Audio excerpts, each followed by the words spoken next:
मित्र हो, स्वागत आहे आपल्या एका नवीन ब्लॉगमध्ये. बीड शहरामध्ये असलेल्या प्राचीन कंकालेश्वर मंदिर या मंदिराला पाहून कोणालाही भुरळ पडते आणि प्रत्येक जण हे जे वास्तुशिल्प आहे ते पाहिल्यानंतर त्या कंकालेश्वर मंदिराच्या प्रेमात पडते. तर जाणून घेऊयात या कंकालेश्वर मंदिराची काय पार्श्वभूमी आहे, ऐतिहासिक काय संदर्भ आहेत आणि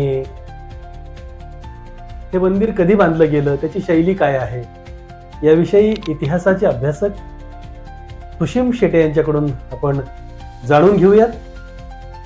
तर मित्रांनो, मी आता इतिहासाचे अभ्यासक सुशीम शेटे यांच्याकडं आलेलो आहे आणि आपण ज्या कंकालेश्वर मंदिराविषयी आता चर्चा केली आणि त्याचं बाह्यरूप देखील आपण पाहिलं, तर हे कंकालेश्वर मंदिर जे आहे ते प्रत्येक जण खरोखरच या वास्तुशिल्पाच्या प्रेमात पडतो आणि माझी देखील तीच अवस्था आहे ज्या वेळेस मी हे मंदिर पाहतो त्यावेळेस. तर या मंदिराच्या वास्तुशिल्पाकडे पाहिल्यानंतर प्रश्न पडतो, या मंदिराची बांधण्यामागची संकल्पना नेमकी काय असेल, ते कधी बांधलं गेलं असेल, त्यातल्या मूर्त्या काय सांगतात, वास्तुशिल्प काय सांगतात, त्याचे जडणघडण काय सांगते आणि एकंदरीत त्या मंदिराकडे पाहता ते प्राचीन असल्यासारखं वाटतं. तर जाणून घेऊयात इतिहासाचे अभ्यासक सुशीम शेटे यांच्याकडून या कंकालेश्वर मंदिर याविषयी. मला सांगा, हे जे मंदिर आहे तर हे मंदिर कंकालेश्वराचं असं म्हणतात. चहूबाजूनं पाणी आहे, मध्ये वास्तू म्हणजे दगडी याच्यामध्ये कोरीव असं ते मंदिर आहे. काय सांगाल याबद्दल? हे जे मंदिराचा प्रकार आहे त्या प्रकाराचं नाव आहे शुष्क सांधी मंदिर प्रकार. शुष्क सांधी मंदिर प्रकार हा 1175 अच्छा तर 1317 या कालावधीत विकसित पावलेला आहे. बर. याचा अर्थ असा होतो की दोन दगडाच्या मध्ये कोणत्याही प्रकारचा चुना किंवा मसाला न वापरता जे बांधकाम केलं जातं त्याला शुष्क सांधी असे म्हटले जाते. अच्छा. या प्रकाराचे वर्णन हेमाद्रीने त्यांचा ग्रंथ चतुर्थ चिंतामणीमध्ये केलेला असल्यामुळे काही लोक अज्ञानातून या मंदिर शैलीला हेमाडपंथी मंदिर शैली असे म्हणतात. बर. वास्तविक त्याचं अधिकृत नाव हे शुष्क सांधी असे आहे. बर. आता मंदिर पाहणं ही सुद्धा एक कला आहे, त्याचा एक शास्त्रीय प्रकार आहे. पाहण्याचा सुद्धा एक शास्त्रीय प्रकार आहे.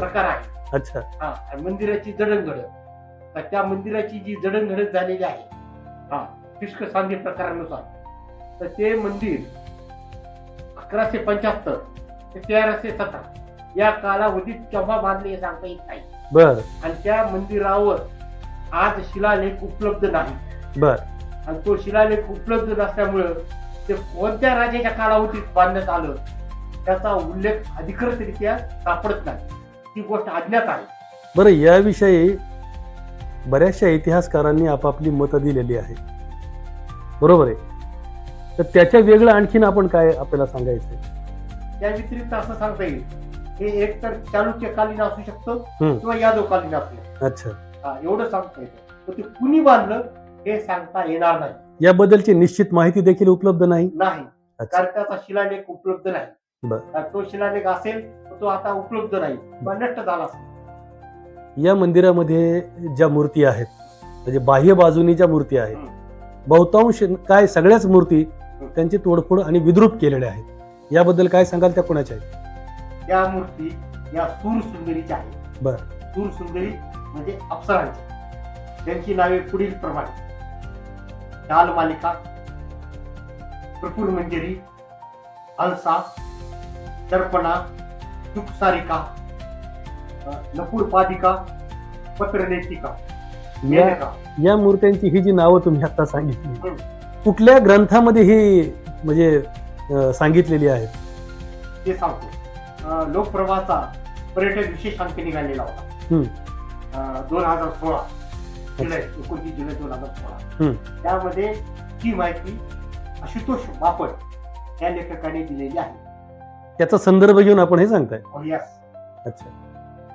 आता मंदिराची शैली जर पाहिली आणि त्या बाजूनं संपूर्ण पाण्यात हे मंदिर आहे, याविषयी काय सांगाल? तो त्या काळी कलेचा एक प्रकार आहे. हम्म. हा जो तलाव आहे हम्म. 84 मीटर लांबून आहे. हम्म. त्याच्यामध्ये चौतार आहे. हम्म. त्याच्यावरती एक प्रकारचं जलमंदिराचं बांधकाम केलेलं आहे. अच्छा. तर ती त्या काळची कलादृष्टी आहे. बर. कारण प्रत्येक गोष्ट जुन्या काळात कलात्मक पद्धतीने करण्यात येत आहे. अच्छा. तर तो प्रकार आहे.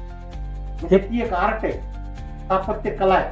हे पाणी कुठून येत असेल, काय येत असेल ते याच्याबद्दल? तलावाचं पाणी पाहतात अच्छा. आणि जवळच बिंदुसरा नदी आहे. हम्म. त्यामुळे ते पाणी बरोबर पाजरून त्याच्यात येणार. कारण तो एक प्रकारचा तलावच आहे. याविषयी कुठं काही संदर्भ ग्रंथ वगैरे आहेत का, हे पाणी कुठून आलं, कसं काय? याची माहिती यादवकालीन महाराष्ट्र या पुस्तकात मिळते. बर. त्याचे लेखक डॉक्टर देशपांडे आहेत. अच्छा.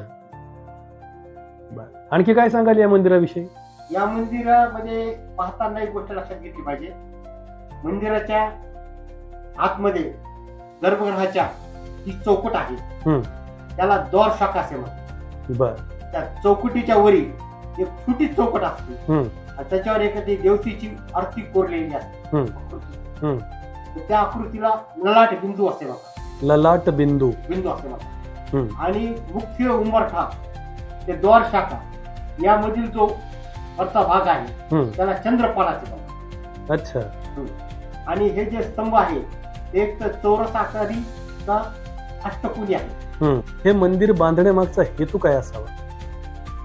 त्या काळचं धार्मिक वातावरण. अच्छा. धार्मिक वातावरणात प्रत्येक राजे त्यांच्या काळात मंदिर बांधत होते. हम्म. चालुक्यांनी बांधले, राष्ट्रकूटांनी बांधले, पल्लवांनी बांधलेले आहेत. म्हणजे त्या काळची त्यांची जी धार्मिक धारणा असेल त्याप्रमाणे चालत असते. त्याप्रमाणे अशा प्रकारची ही मंदिरं बांधली गेली. शैवपंथी राजा असेल, हम्म. शैवपंथी मंदिर शंकराचे बांधले. हम्म. वैष्णवपंथीचा पुरस्कार करणारा सम्राट असेल हम्म. त्यांनी विष्णूंची मंदिरे बांधले. हम्म. बौद्ध धर्माचा पुरस्कार करणार असेल त्यांनी बौद्ध विहार बांधले हम्म. आणि चैत्यगृह खोदले. अच्छा. अजिंठ्याच्या लेणी हम्म. उदाहरणार्थ. तर म्हणजे अशा प्रकारे या मंदिराचा हा इतिहास आहे. हो. बरं, याबद्दल इतिहासकाराचं वेगवेगळं मत असू शकतं. असू शकतं. म्हणजे ज्या इतिहासकारानं ज्या संदर्भानुसार पुस्तकं वाचली असतील त्यानुसार त्याचं ते मत असू शकतं. म्हणजे ही जी ऑथेंटिक आहे यापेक्षाही वेगळी माहिती असू शकते. म्हणजे मतभेद असू शकतात इतिहास तज्ञांमध्ये. कारण मला जे संदर्भ ग्रंथ मिळाले त्याच्या आधारे ही माहिती सांगितली. ठीक. तर मित्रांनो, आत्ताच आपण कंकालेश्वर मंदिराचा काय इतिहास आहे याबद्दलची माहिती घेतली. होऊ शकते याबद्दल लेखकांमध्ये वेगवेगळे मतप्रवाह असू शकतात. ऐतिहासिक संदर्भांबद्दल मतभिन्नता देखील असू शकते. सुशीम शेटे यांनी आपल्याला ही माहिती उपलब्ध करून दिली त्याबद्दल धन्यवाद आणि त्यांचे आपण आभार मानूयात.